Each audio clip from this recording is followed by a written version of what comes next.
Welcome to this information session about a graduate degree in economics. My name is Joshua Price. I'm here to guide you through this process as you go from undergraduate student into graduate student and possibly a PhD in economics. So I hope this helps answer a lot of the questions and helps shed light. At any point, if you have additional questions, please feel free to reach out to me or other professors you have in your economics course and ask them the questions you have to help you along this way. So let's get started. So here's a quick summary. We're going to understand what are the options available to you, what are the job outcomes, what are common admission requirements, how do you find support through this process, and we'll finish up with some important dates. So first is there's really two options when we think about a graduate degree in economics. We have the master's route and we have the PhD route.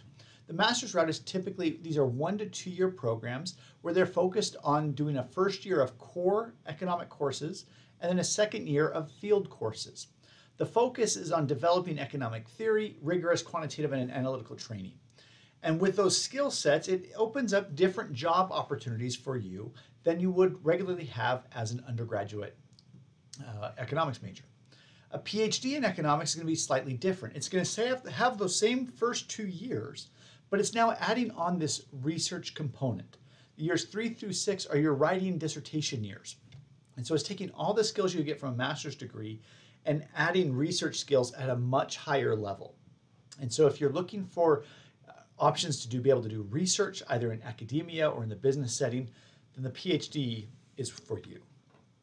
There's also a lot of econ adjacent fields. So public policy, applied economics, agricultural, so much more.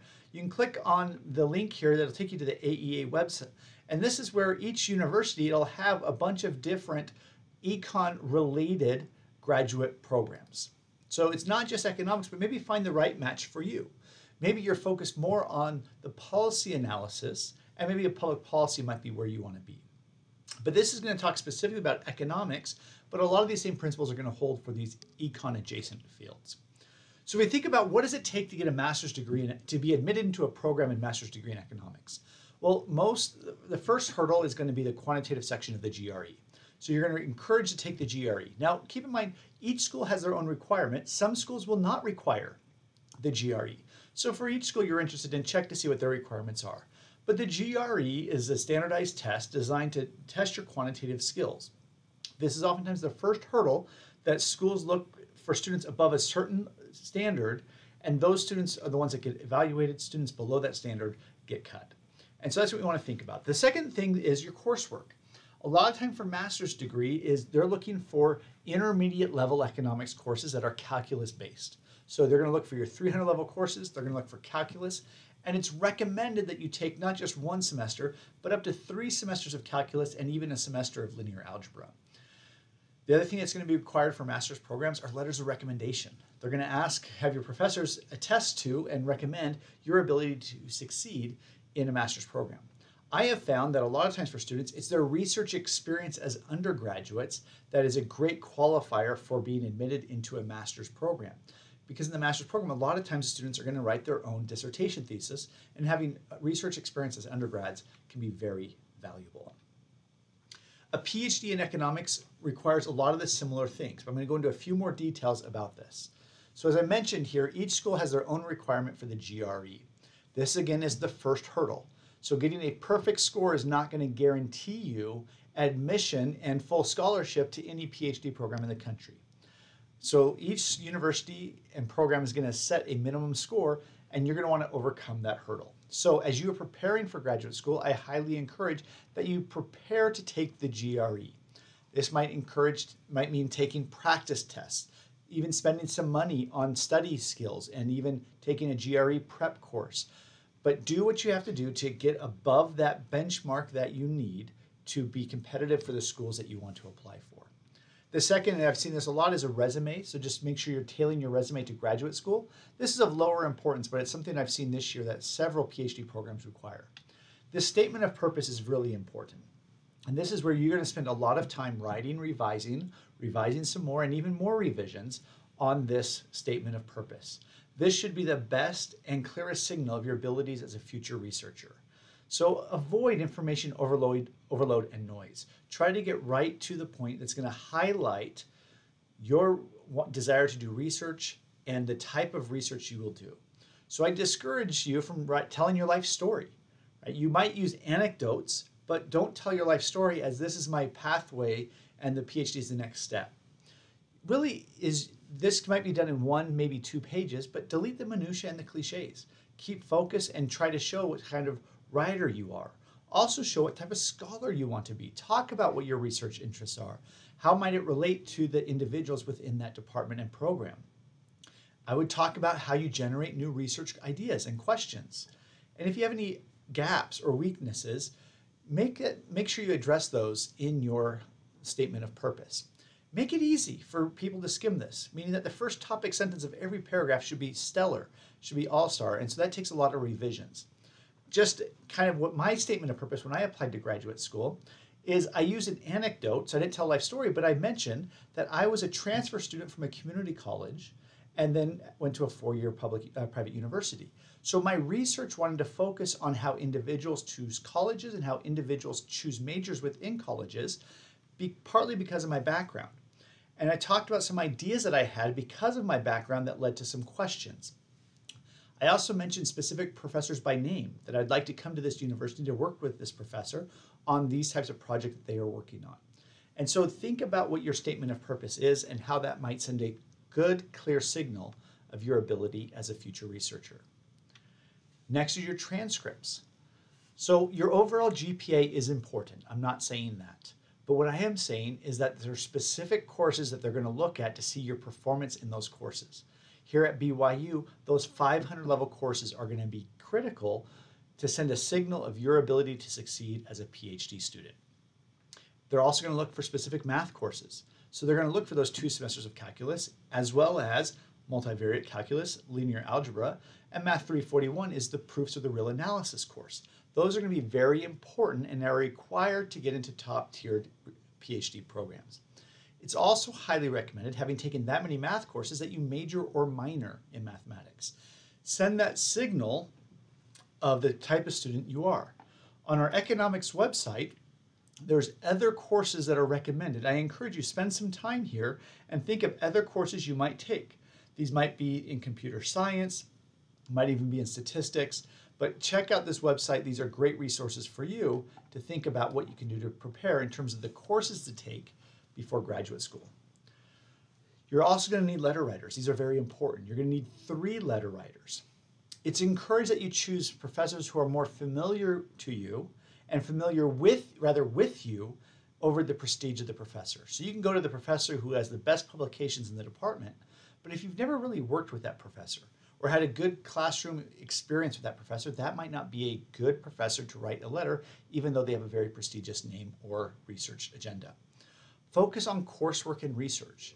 So if you have employers that maybe a Spanish professor and you're really good at Spanish, that would not be someone to choose to be a letter writer for you. You choose economics professors. It was asked, is it okay to have math professors? 100%. Math professors, statistics professors, computer science professors, those that are going to be able to attest to your ability to succeed in the coursework and the research requirements of a PhD program. You might also ask an employer to write a letter of recommendation if in that work you did relates specifically to your work that you will do as a PhD student. So if you're in a research position or in a pre-doc, then those individuals would be great letter writers. You also want to think about having a writing sample. This should highlight your ability to write. So use papers from your courses. Econ 398 is a great place to look at that paper. You wrote it for the class, you got a grade in the class, continue to revise it, to work on it, and have that be one of your writing samples for your application to graduate school. There's also a lot of talk now about pre-docs. These are becoming increasingly more common. Pre-docs are an opportunity to conduct research as part of a lab or a team. These are paid opportunities. They're paid quite well compared to how they used to be. But there's also, these are a time where you're going to go work with a professor as their full-time research assistant. And so you're going to be working 40 hours a week on research, and this is going to help develop and fine-tune your skills to prepare you for graduate school.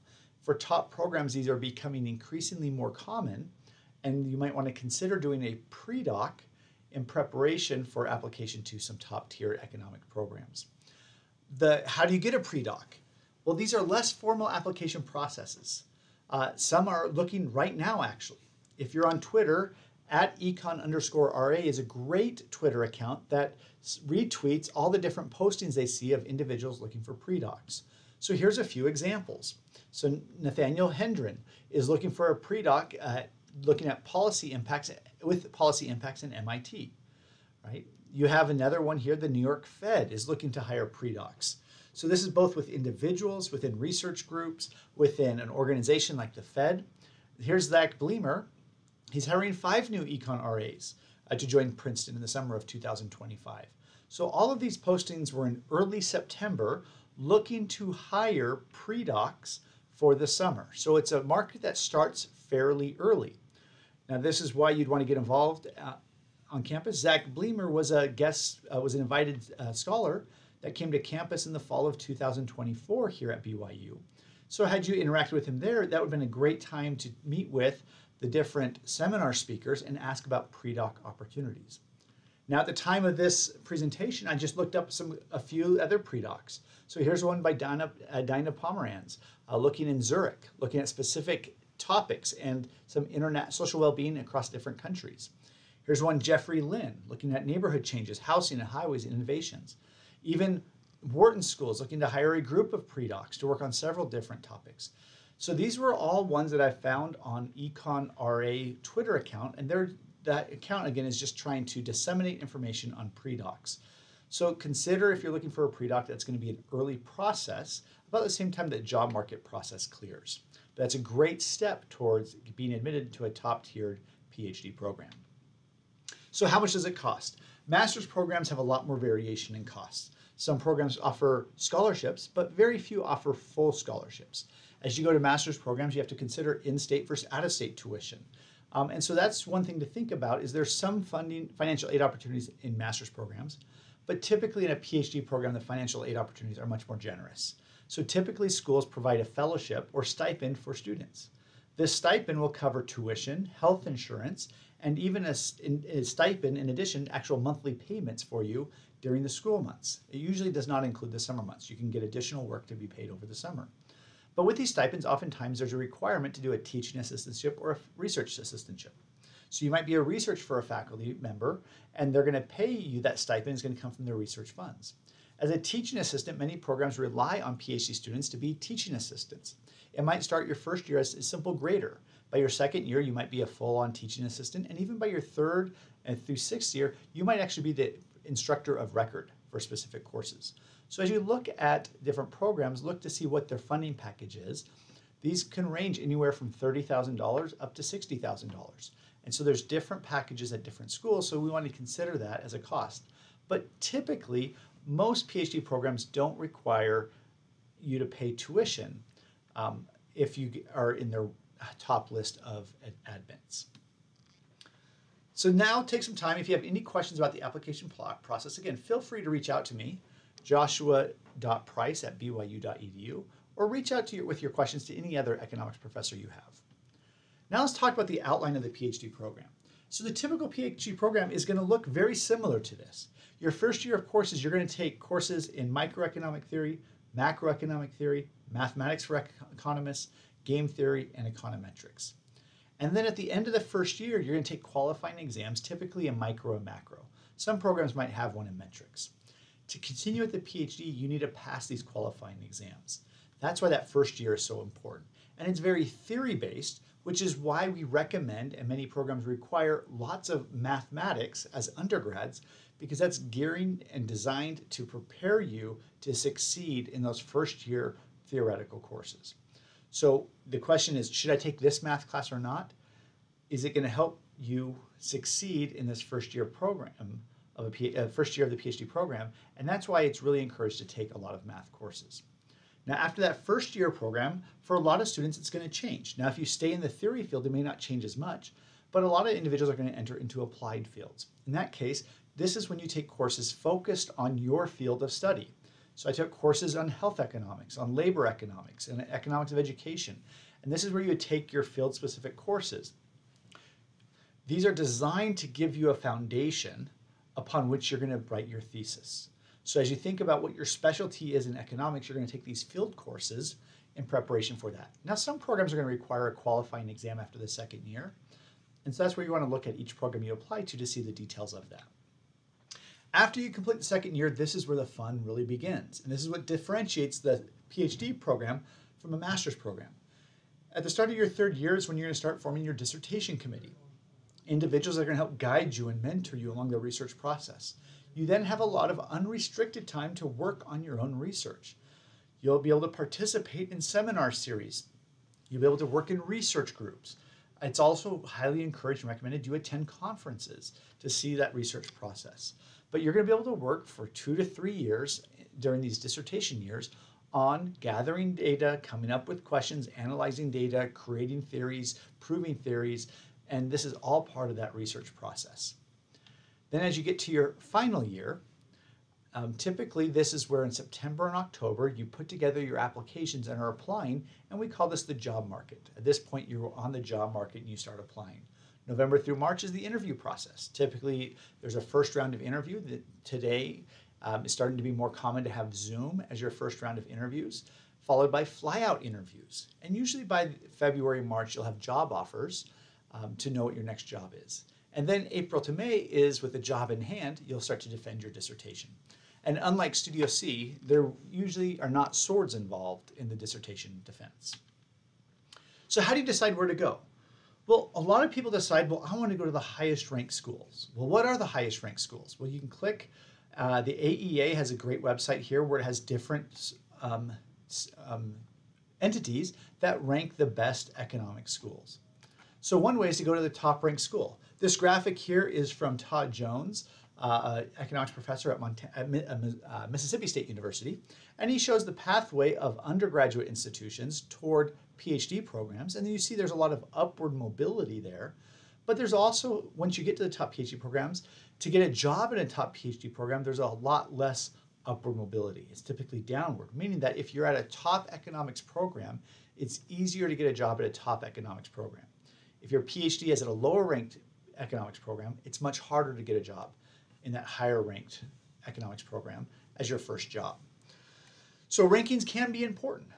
You also want to consider the strength of your field of research. So if you want to do development economics, then go to a school that has a strong presence of development economics, where they're doing research on that.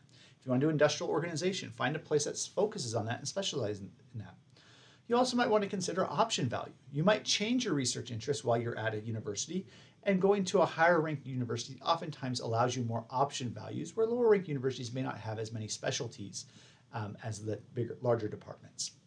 Think about your career goals and the career outcomes. What do you want with this, with your PhD? Do you only want to do academia? Are you open up to the private sector? Do you want to work for government?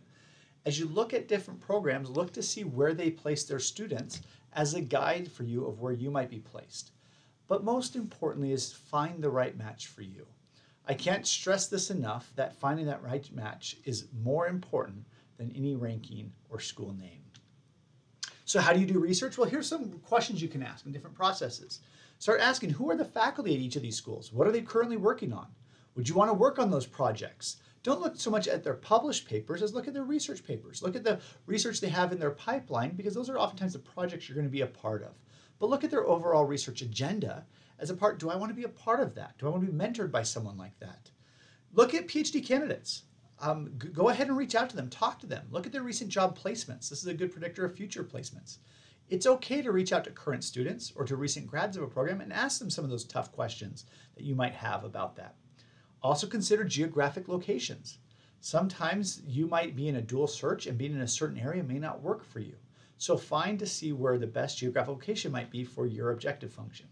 But most importantly, I'm going to encourage throughout this entire process is ask your professors. You're going to have 3 letter writers. Involve them in the conversation. Go to their office hours. Talk to them openly. Here's what I'm thinking. Help me understand. Is this a good way to think about it? Is this a bad way? And get their advice and their counsel. I was fortunate to be able to sit down with Dr. Eric Eide, who is my undergraduate advisor and a letter writer, and he gave me some really good advice that worked for me, and I'm very appreciative of that. As a result, I found a really good match in my PhD program. So talk to your professors. They can give you some inside information at times that might help you find the right school. Again, I want to iterate the importance. Finding the right match is more important than the rankings or the name of the school.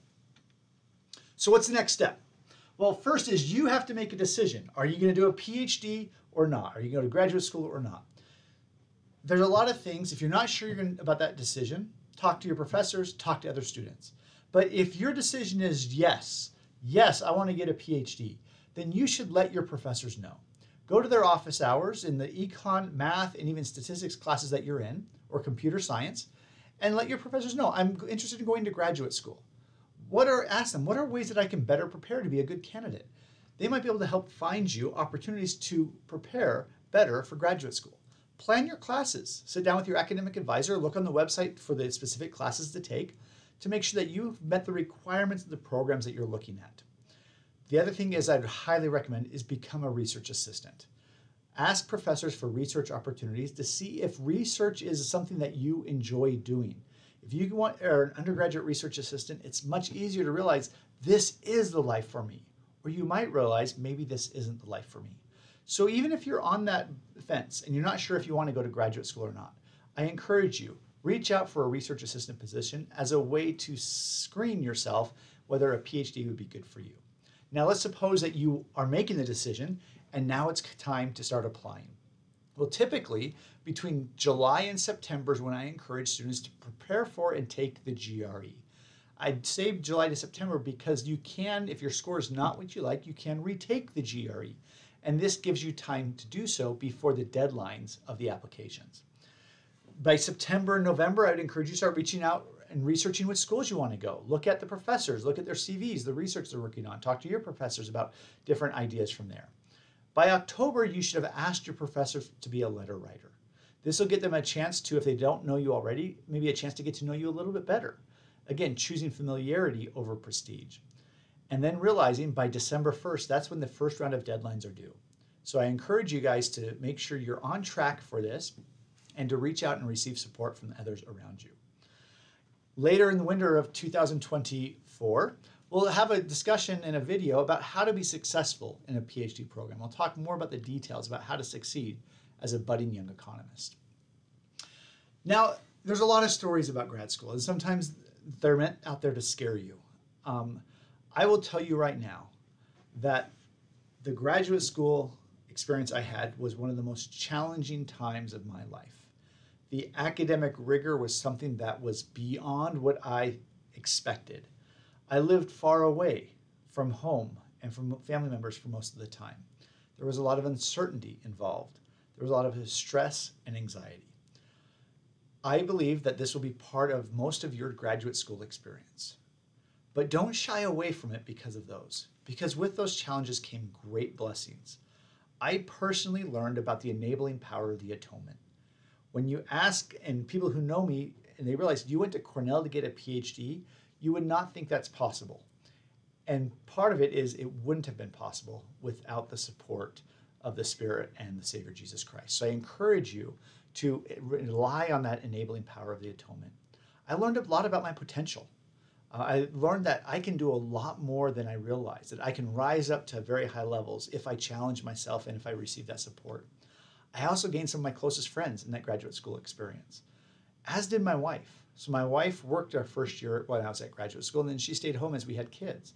But she was able to make some amazing friends, and it was a very positive experience for her. So if you're in a dual search with a spouse and you're looking for graduate school, realize there are some amazing programs out there and great communities at those graduate schools for both students and for their spouses.